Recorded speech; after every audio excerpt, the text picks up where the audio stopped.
The future of the world lies in its city environments. The greater part of the total population lives in cities, and that number is increasing.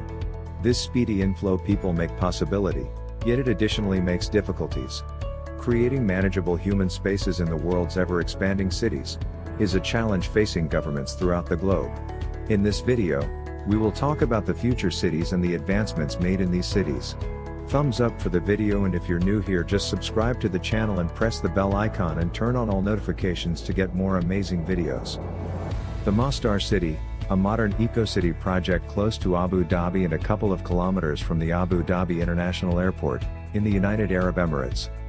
Its center is being built by Masdar, a subsidiary of Mubadala Development Company, with the majority of the budget provided by the government of Abu Dhabi. Its construction started back in 2008, but Masdar, the $22 billion eco-city, isn't expected to be finished until 2030. In this video, there's everything you need to know about Masdar City. When the city is finished, hopefully by 2030, it will be the most manageable city in the whole world, planned by the British building firm Fosters and Partners. The city depends on environmentally friendly power like sunlight and ranges across just 2.3 square miles of the desert environment. Each building in Masdar City is built with low-carbon concrete with 90 reused aluminum. Each building will also decrease overall energy and water consumption by at least 40% compared to the average in Abu Dhabi, which is one of the most non-environmentally conscious spaces in the world. The 10-megawatt solar array at Masdar City was the largest solar project in the Middle East when it first launched in 2009. About 17,500 megawatt-hours of clean electricity are produced annually. This drops around 15,000 tons of carbon emissions each year, which is equivalent to taking around 3,500 vehicles off the street. The rule is that there's no exhaust smoke on the streets of Masdar, which is expected to greatly help the city's air quality, especially when compared to Abu Dhabi. Therefore, Masdar City would not permit everybody to purchase an electric vehicle. Rather, the city has built up the absolute coolest public vehicle you've ever seen. The city has a walkable climate over the ground. However, underground driverless eco-friendly vehicles that are electronic are accessible rather than taxis that can move individuals right from Abu Dhabi. There are likewise e-bikes accessible if you would prefer not to walk the city roads. If you need to bring your vehicle, you'll need to leave it outside of the city in designated parking areas, or if you purchase a villa or live in one of the city's homes. There are a couple of universities in Masdar, with the goal that they can associate education, research advancement, and business all in one city. If the city achieves its objectives, it could be an effective testing zone for the sustainable power and innovation of things to come. The city's first major building was the Masdar Institute of Science and Technology, which has been working in the city since September 2010.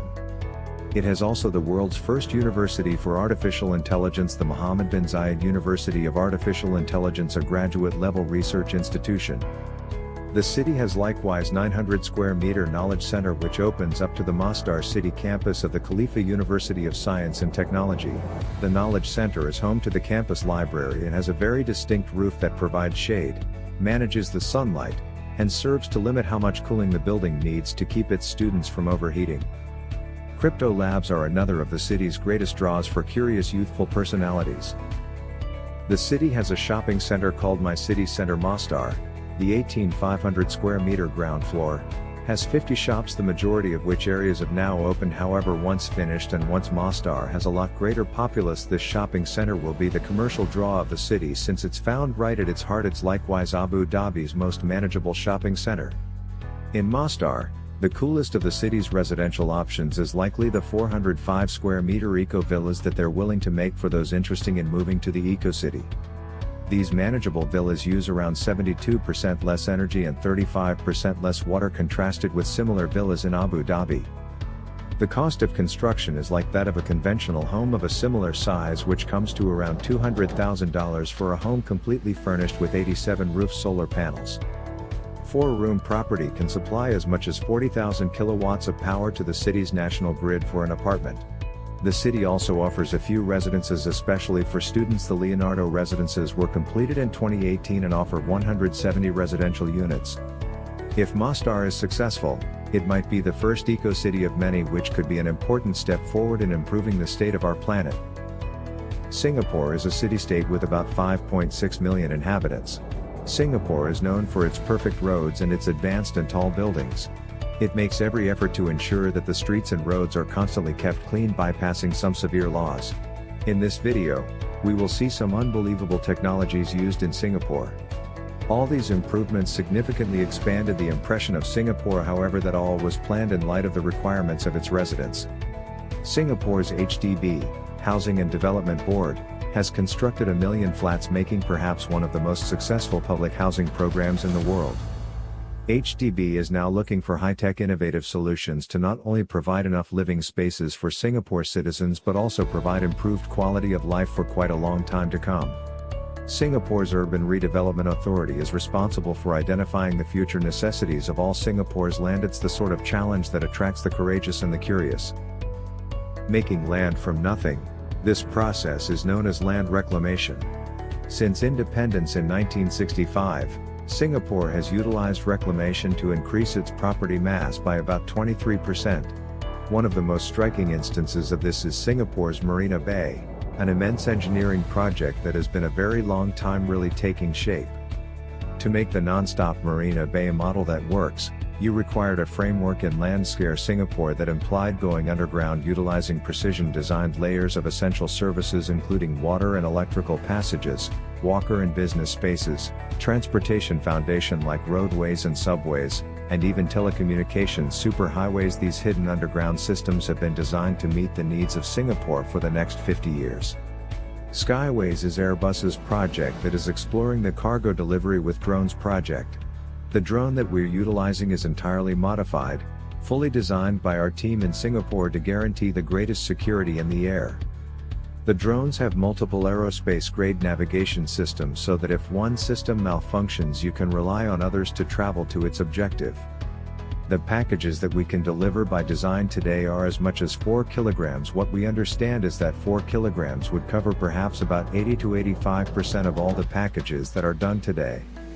Once the package has been conveyed to its slot, the mailbox automatically sends a customized code to the customer so they can pick up the package 24/7. Singapore trendsetters are imagining and experimenting the what's next for urban travel. Sustaneer is a controlled environment agriculture farm. We successfully replicate what's happening outside in nature to grow impossible products in impossible places. Sustaneer, through their patented processes, are able to produce inside without daylight and without soil. These large-scale growing rooms are shocking accomplishments of agricultural technology. The precision calibration of the growing environment allows these new-age farmers to upgrade development at each stage in the plant's development. They control the air temperature, humidity, light durations, light wavelength, dissolved oxygen in the water as well as a carbon dioxide saturation. Through controlled environment agriculture, we can actually emphasize certain characteristics to plants. These closely monitored growing rooms sustained air is making food history. For taking care of the health of people, they have constructed a piece of wearable tech that can monitor a person's nutritional requirements. The application is getting information from the wearable so this information can be fed to algorithms to compute specialized individual nutrients that are customized for the individual, so a 3D printer could then utilize this information and print out the appropriate nutrient value suitable for the individual. We can also create a whole library or database and distinguish patterns by using machine learning or using AI, so that is extremely powerful in the near future to be able to predict potential health issues and mitigate those health issues in population centers before events through imaginative planning and technological innovation.